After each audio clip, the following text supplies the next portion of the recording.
are back on Fight News Now Live, and the words Pollock, Ramdeen, and Black synonymous with quality in mixed martial arts coverage, but the real three words that you've tuned into for today are the ones that really, they wake us up in the morning, and hopefully they will send you to sleep with beautiful dreams. It is the biggest game show in the history of combat sports television. It is...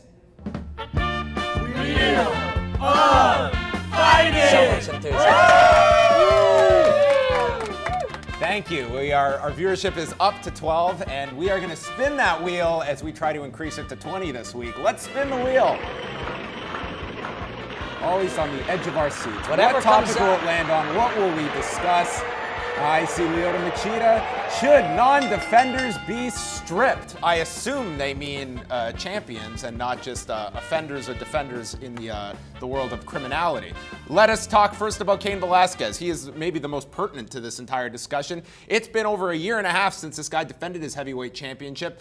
Are you in favor of a hard line? You don't defend your title within, say, 365 days, you are stripped of the title. No, because personally, I don't really care if somebody has a title or not. I just want to see the best fighters in the world. But lots of people do. I'm sure they do, but they're going to see it with Cain Velasquez and Fabrizio Verdum. Verdum's the interim champion, Cain Velasquez the undisputed champion. They're going to figure that out. But I think that this is the nature of the game. Fighters go, they have to, because they want to fight 3 times a year, they have to be training all year long against training with some of the best guys in the world, and they're going to get injured. That's a fact. Talk to any fighter in the world.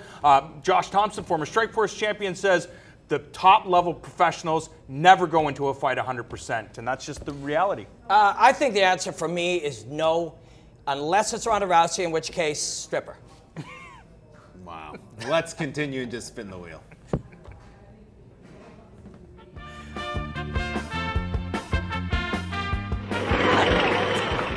What? I agree. The wheel is spinning. We're going to land on, is Cormier the real champion? Wow, it's a natural segue from our first discussion. Yes, he's the real champion. He's holding the title. Is he the top light heavyweight in the world? There's no way you can make that argument because he lost to the top light heavyweight. That's why I say titles don't mean anything. Of course, the UFC, Dan Hardy fought for a UFC title. No offense to Dan Hardy. He's exciting. He's got the mohawk and stuff. But Dan. That's irrelevant. We all know that the best 205-pound fighter maybe in the history of the sport. Well, yeah.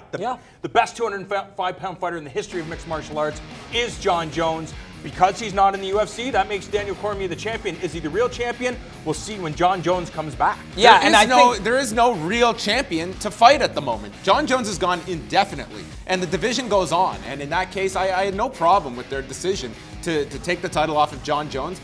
We don't know when Jon Jones is coming back. Right, but that's he will get a title shot when he chooses That's true, but the only reason that Jon Jones has his title taken away is the circumstances that surrounded Jon Jones. If he was injured for a year and a half, I have a feeling the UFC would have not taken the title away from Jon Jones. I agree. I think there's very much a chance we may never see him again. True. I think that's a very real possibility. If we do not, Daniel Cormier is damn right the champ. He is the best guy in the world. If we do see him again, well, there's an argument that he is not, and there'll be Jon Jones standing there to make that argument. So this whole thing takes care of itself. Yeah, and I feel in the Jon Jones situation, the UFC is not going to penalize themselves for one of their champions facing charges. So their division goes on. That title, whether you think it means something or not, you put a championship fight on pay-per-view, especially with the right guy, it absolutely makes a difference in business. I think that they shouldn't have to have their hands tied, and we can't promote a champion in a key weight class for an indefinite period of time. I still don't understand why you guys didn't think that Ronda Rousey should have her title removed